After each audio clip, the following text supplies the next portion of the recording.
The doorbell chimed through our house like a death knell at precisely 9:47 p.m. I know the time because I'd been staring at my phone for hours, waiting for Tom to answer my texts. 3 dots appearing, disappearing, appearing again. Nothing.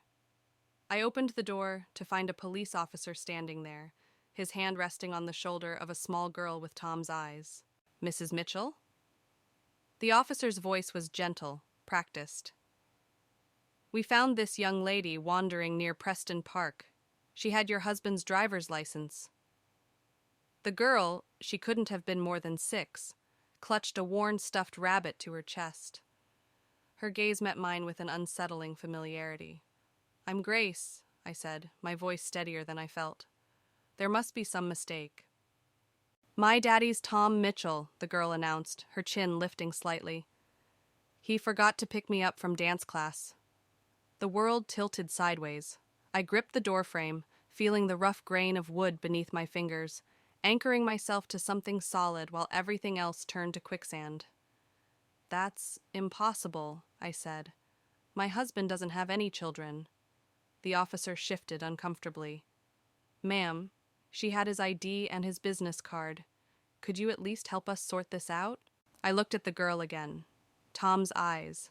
Tom's slight dimple in the left cheek when she frowned. The same way he tilted his head when confused. "Come in," I heard myself say, stepping aside. "I'll make some calls." The girl, Lena, she told me her name was Lena, sat at our kitchen island while I tried Tom's phone again. Straight to voicemail.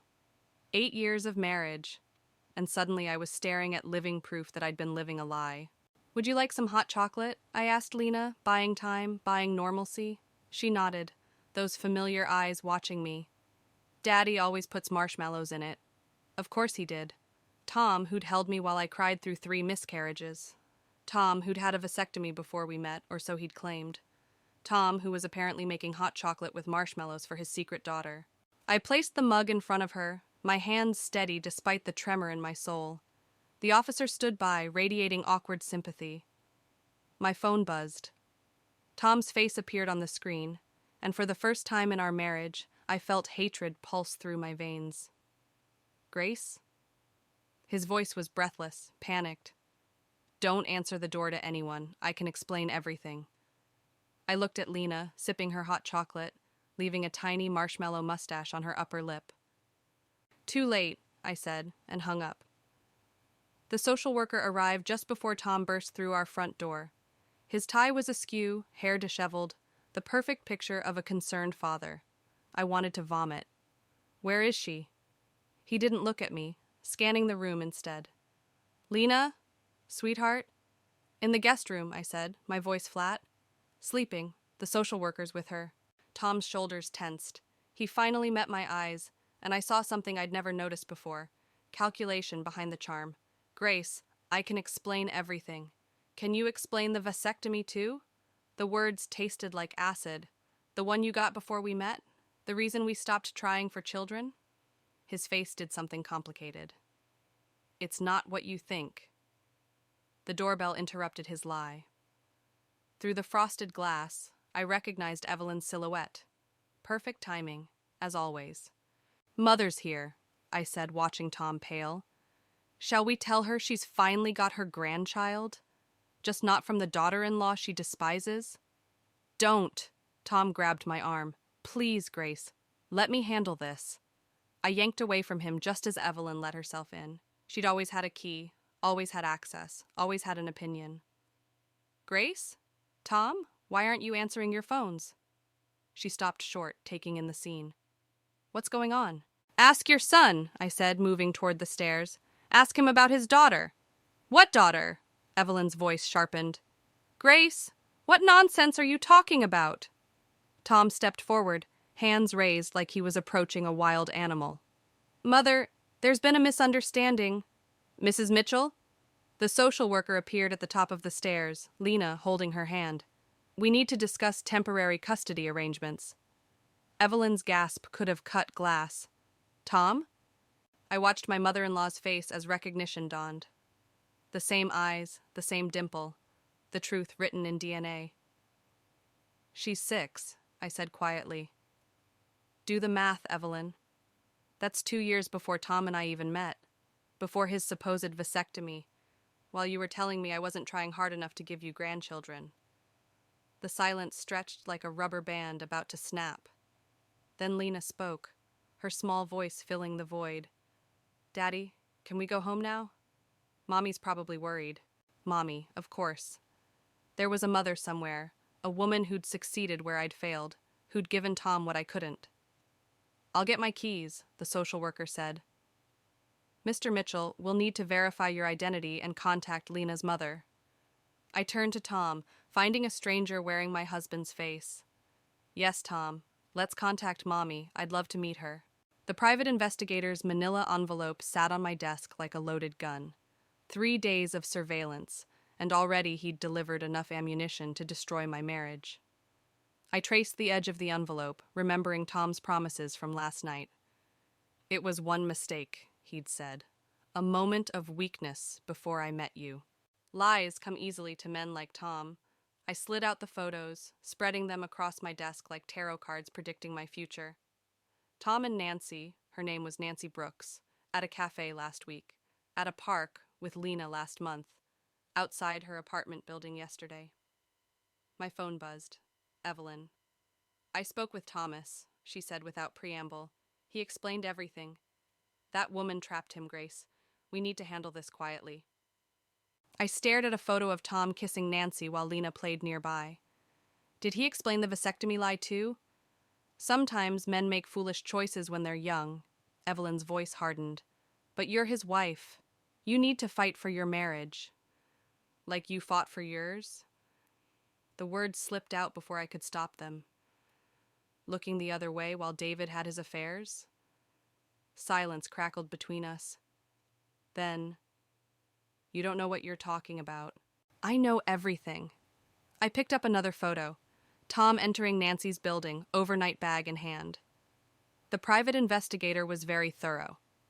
You hired a... Evelyn's intake of breath could have sucked the oxygen from the room. Have you lost your mind? A knock at my office door made me jump. Maggie stood there, concern etched on her face. I waved her in. I'll call you back, Evelyn. I hung up before she could respond. Grace? Maggie closed the door. What's going on? You've been avoiding my calls. I handed her the photos, watched her face change as she flipped through them. That bastard, she whispered. How long? 8 years, the entire time we were together. My laugh sounded strange, even to me. While I was going through fertility treatments, he was playing house with his other family. Maggie reached for my hand, but I pulled away. There's more. I showed her the financial records, joint accounts, life insurance policies, a trust fund for Lena. He's been planning this, I said, building a life with them while watching me break myself trying to give him children. Grace! My phone buzzed again, a text from Nancy Brooks. We need to talk, about Tom, about everything. I showed Maggie the message. Well, isn't this perfect? Don't, she warned. Whatever you're thinking. I'm thinking it's time to meet the other Mrs. Mitchell. I grabbed my keys. Want to come watch the world burn? Nancy Brooks lived in one of those renovated warehouse apartments downtown, the kind Tom always said were trying too hard to be trendy. I sat in my car, watching her building, while Maggie tried to talk sense into me. We should leave, she said. You're not thinking clearly. My phone lit up with another text from Nancy. Please! Tom doesn't know I'm contacting you. That makes 2 of us, I muttered, stepping out of the car. The lobby was all exposed brick and steel beams. Nancy waited by the elevator, smaller than she looked in the photos, wearing the kind of expensive casual clothes Tom always wanted me to buy. Grace, she said my name like she'd practiced it. Thank you for coming. Her apartment was a shrine to the life Tom had built with her. Family photos everywhere, Lena's artwork on the fridge, a man's watch on the coffee table, the one I'd given Tom for our 5th anniversary.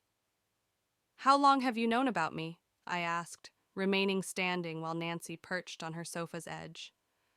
3 years. She twisted her hands together. He said you were separated, that you wouldn't let go. Maggie made a sound like she'd been struck. I felt oddly calm. Show her, Maggie said. I pulled out the fertility clinic receipts, the insurance claims, the calendar tracking my cycles. While I was doing this, where was Tom? Nancy's face crumpled. Here. He was here. And this? I produced the trust fund documents. The life insurance policy? What policy? I watched her face carefully. The one he took out on you 6 months ago. $5 million. He's the sole beneficiary. The color drained from her face. That's not possible. We're getting married next month. He's leaving you. He can't marry you. My voice sounded distant, clinical. He's still legally married to me, and apparently worth more to him dead than alive. Nancy stumbled to her kitchen counter, grabbing her phone. Her hands shook as she pulled up her messages. Look, she whispered.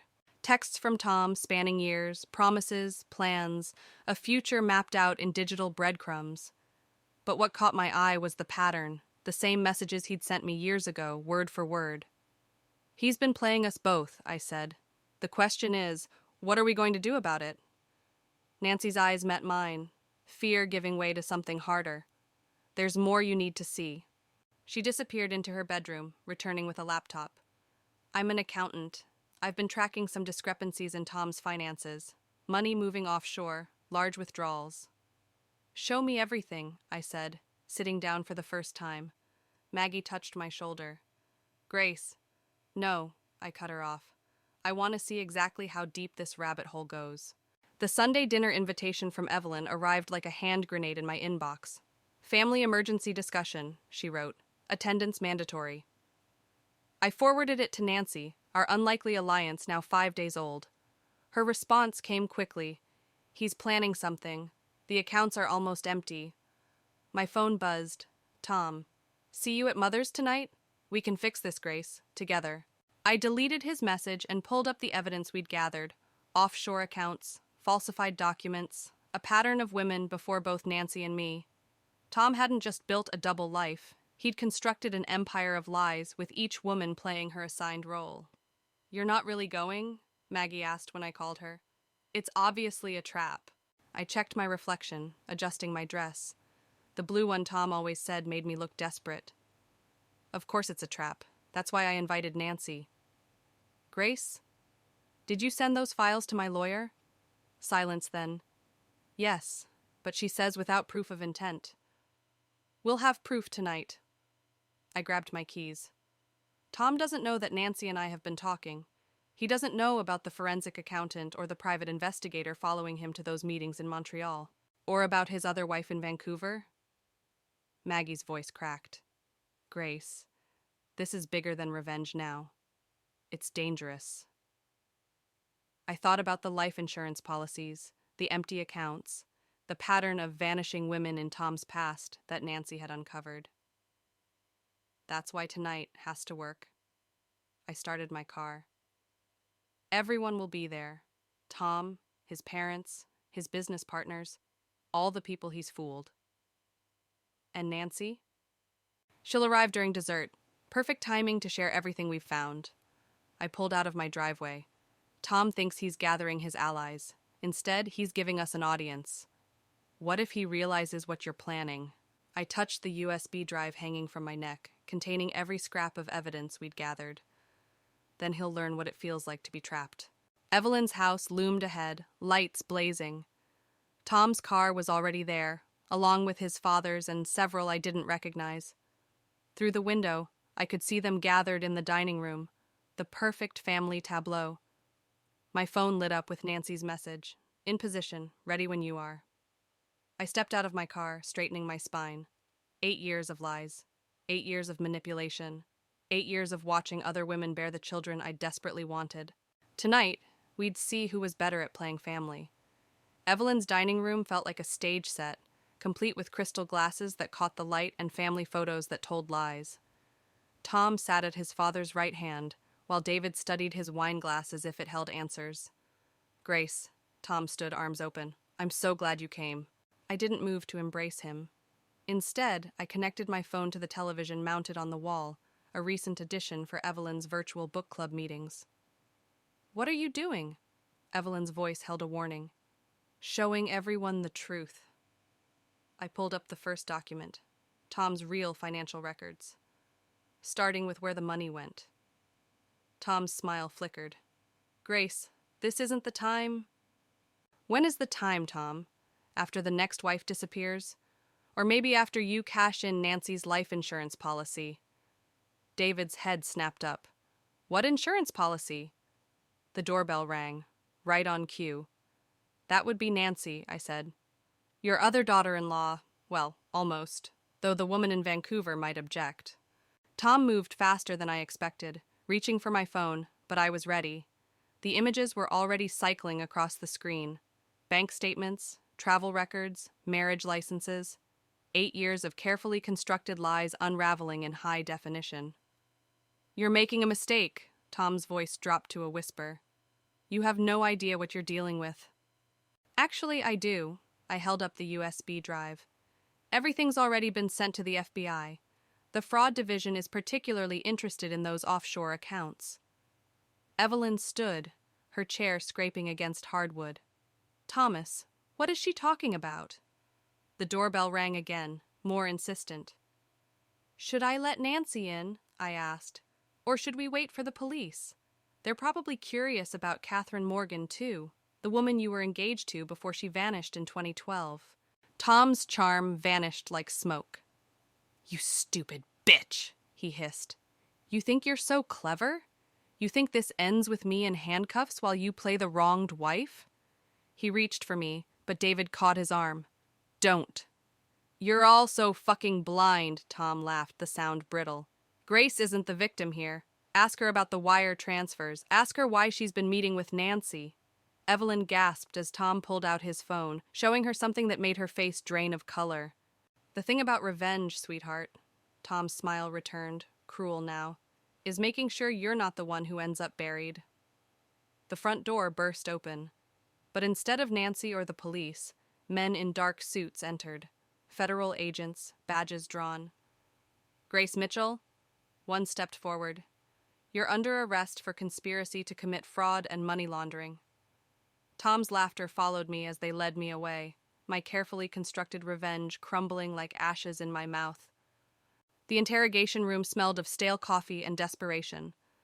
I'd been there for hours when Nancy walked in, escorted by an FBI agent.